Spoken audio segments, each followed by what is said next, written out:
Allahabad high court judge గారికి సంబంధించినటువంటి తీర్పు విషయంలో ఏదైతే జడ్జి గారిని ఆ పవర్లో ఉంచడానికి వీల్లేదు, ఆయనకి క్రిమినల్ కేసులు ఇవ్వడానికి వీల్లేదు అంటూ ఇచ్చినటువంటి ఆదేశాల మీదన అక్కడున్న న్యాయమూర్తులందరూ తిరగబడ్డారు. నిన్ననే మాట్లాడుకున్నాం కదా, దాంతో సుప్రీంకోర్టు వెనక్కి తగ్గింది. సివిల్ వివాదంలో క్రిమినల్ స్వభావ చర్యలను సమర్థించిన అంశంలో అలహాబాద్ హైకోర్టు జస్టిస్ ప్రశాంత్ కుమార్ని ఉద్దేశించిన తీవ్రమైన వ్యాఖ్యలను సర్వోన్నత న్యాయస్థానం శుక్రవారం ఉపసంహరించుకుంది.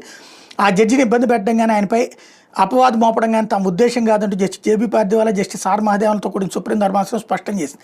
ఈ నెల 4న తాము వెలువరించిన ఆదేశాలను పునఃపరిశీలించాలని కోరుతూ భారత ప్రధాన న్యాయమూర్తి జస్టిస్ బిఆర్ గవాయ్ లేఖ రాసిన నేపథ్యంలో జస్టిస్ ప్రశాంత్పై వ్యాఖ్యలను తొలగిస్తున్నట్టు వివరించింది.